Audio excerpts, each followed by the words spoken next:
आज का हमारा जो टॉपिक है वो है ब्रोनियन मोशन। इसके अंदर हम सबसे पहले इसकी हिस्ट्री को स्टडी करेंगे, उसके बाद introduction, definition, explanation, result and Einstein theory of Brownian motion और important points of Brownian motion.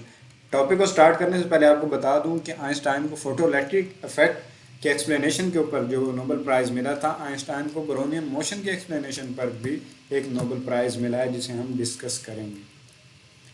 It is not possible to see individual gas molecules as they move rapidly and colliding with the walls of container and with each other. But it is possible to see direct effect such motion. तो इनका कहना ये था कि हम individually नहीं study कर सकते, तो हम इसे कोलेक्टिवली उनके बिहेवियर को, मालिक्यूल्स के बिहेवियर को स्टडी कर सकते हैं। जिस तरह गैस मालिक्यूल्स जो हैं कोलाइड करते हैं, तो उनकी कोलिजन को हम ऑब्जर्व करते हैं और वैल्यूज़ फाइंड आउट करते हैं। इसी तरह ब्रोनियन एक साइंटिस्ट है जिसका कहना यह है कि अगर फ्लूइड के अंदर हम मालिक्यूल्स को इसी तरह ही इंडिविजुअली ना देखें, उनके कलेक्टिव बिहेवियर को देखकर वो एक थ्योरी दी उन्होंने और उसकी बेस पर उन्होंने ब्रोनियन मोशन को एक्सप्लेन किया। In 1927, Brownian was first who described this thought pollen grains and other small objects suspended in water. He observed that they are moving in a random way. तो इस point की आपको समझ आ गई होगी। ये है ब्रोनियन साइंटिस्ट, उनकी ये पिक्चर है। उन्होंने काम क्या किया था, discovered by Scottish botanist Robert brown in 1827 while studying pollen grains. यानी कि पोलन ग्रेन्स जो हमने पीछे पढ़ा है, इन्होंने पोलन ग्रेन्स को स्टडी किया। ये एक हमारे पास इंसेक्ट्स की जो है एक टाइप है जिसको इन्होंने स्टडी किया और ये देखा कि वो कंटिन्यूसली रैंडम मोशन में है, जिसे इन्होंने क्लार्किया का नाम दिया और इसे उन्होंने माइक्रोस्कोप के जरिए ऑब्जर्व किया। To his surprise, he noticed that tiny particles suspended within the fluid of pollen grains were moving in a hazard fashion. Means कि वो डिसऑर्डर्ड फॉर्म में थे, वो कंटिन्यूसली मोशन कर रहे थे और उन्होंने ये माइक्रोस्कोप के जरिए से ऑब्जर्व किया। He repeated his experiment with other fine particles including the dust of igneous rocks, which is inorganic as cloud be. He found that any fine particle suspended in water executes a similar random motion. This phenomenon is now called Brownian motion. तो अब आपको Brownian motion की समझ आ गई होगी कि microscope की मदद से ब्रोनियन ने फर्स्ट टाइम ये स्टडी किया कि पोलन ग्रेन्स या अदर जो स्मॉल इंसेक्ट्स हैं वो डस्ट के अंदर हैं या वाटर के अंदर हैं, फ्लूइड के अंदर हैं। तो उन्होंने उसको स्टडी किया और ये देखा कि वो कंटिन्यूसली मोशन में है और उन्होंने ये कलेक्टिवली बिहेवियर को स्टडी करके फाइंड आउट किया। तो अब देखते हैं कि ब्रोनियन मोशन प्रॉपरली है क्या। Random and erratic movement means कि straight movement of microscopic particles that are suspended in a fluid like water or oil. Brownian motion is the result of impact of the random bombardment of microscopic particles by the variety of fast moving molecules that constitute the fluid. Period of Brownian motion यानी कि उनका period कितना, वो जो molecules जो हैं छोटे छोटे जो हमारे पास स्मॉल मालिक्यूल्स हैं या एटम्स हैं या आयंस हैं ऑयल के अंदर, डस्ट के अंदर या फ्लूइड के अंदर, उनकी कलेक्टिवली बिहेवियर को जब देखा तो उनके मूवमेंट के लिए उन्होंने पीरियड भी फाइंड आउट किया। If a number of particles subjected to Brownian motion are present in a given medium and there is no preferred direction for the random oscillation, then over a period of time the particles will tend to be separate evenly through the medium. तो इस तरह हम उनका period भी find कर लेंगे। यहाँ पर एक रफ सी डायग्राम है जो पोलन ग्रेन्स को शो कर रही है, जिसे उन्होंने ये कलेक्टिव बिहेवियर को जब स्टडी किया तो ये देखा कि उनके अंदर ये रैंडम मोशन है मालिक्यूल्स की।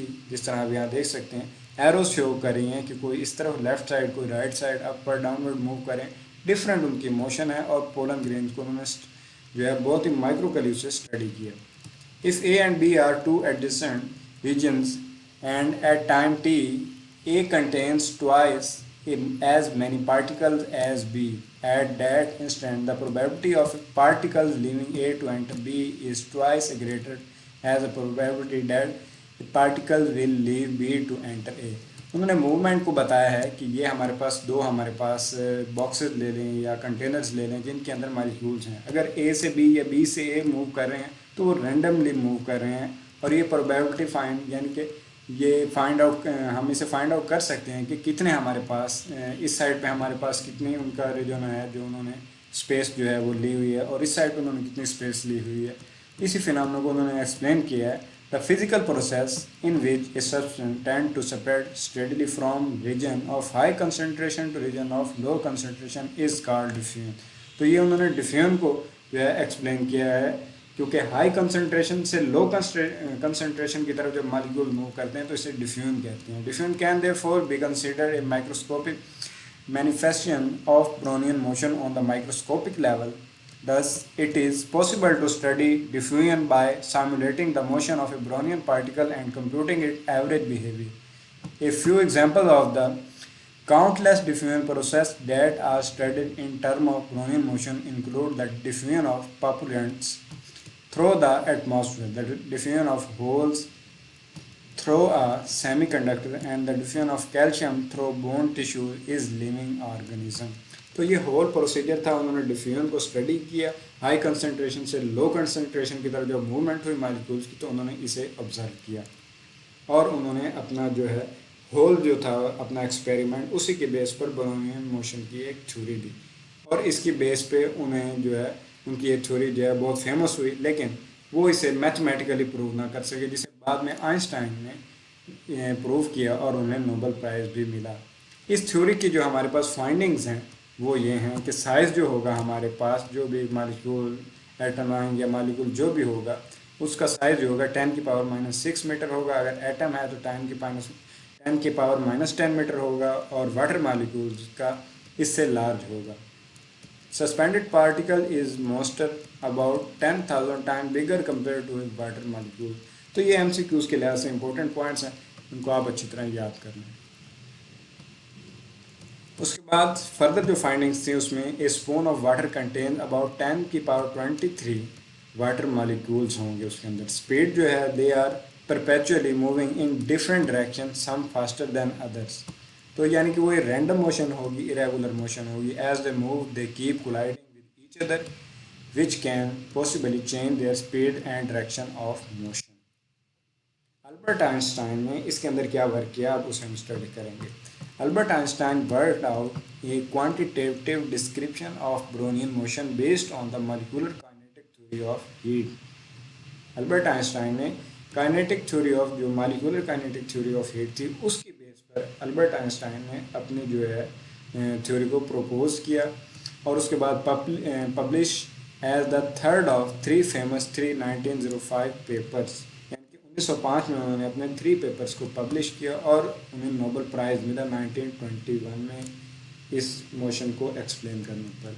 तो ब्रोनियन मोशन ने सबसे पहले से इंट्रोड्यूस किया और बताया कि हमारे पास अगर डस्ट के पार्टिकल्स हों या ऑयल के हों या हमारे पास वाटर हो, फ्लूइड हो, तो जो स्मार्ट जो हमारे पास पार्टिकल हैं उनके अंदर मालिक्यूल जो होते हैं वो डिसऑर्डरली मूव कर रहे होते हैं। और उन्होंने ये फाइंड पोलन ग्रेन से किया माइक्रोस्कोप की मदद से, और उसके बाद अल्बर्ट आइंस्टाइन ने इसी थ्योरी को फिर दोबारा एक्सप्लेन किया मॉलिक्यूलर काइनेटिक थ्योरी की बेस पर, और उन्हें इस पर नोबेल प्राइज़ मिला 1921।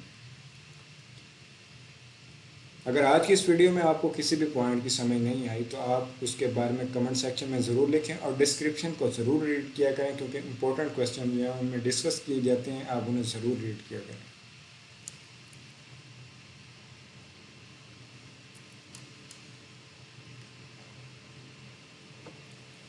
नेक्स्ट है हमारे पास important points of Brownian theory. Motion is continuous and irregular. Smaller molecules appear to be more agitated than the larger ones. By shaking the cylinder of gas molecule, it was found that motion of gas molecules were not modified. In the liquid of lower viscosity, the motion is more conspicuous. तो ये सारे वही भी हमारे पास result हैं जिन्हें हम बार बार पहले एक्सप्लेन कर चुके हैं। अगर आपको फिर भी समझ नहीं आती तो आप उसके बारे में, जिस पॉइंट की समझ नहीं है, आप डिस्क्रिप्शन में उसके बारे में देख सकते हैं फर्दर एक्सप्लेनेशन, या फिर कमेंट सेक्शन में उसके बारे में पूछ सकते हैं।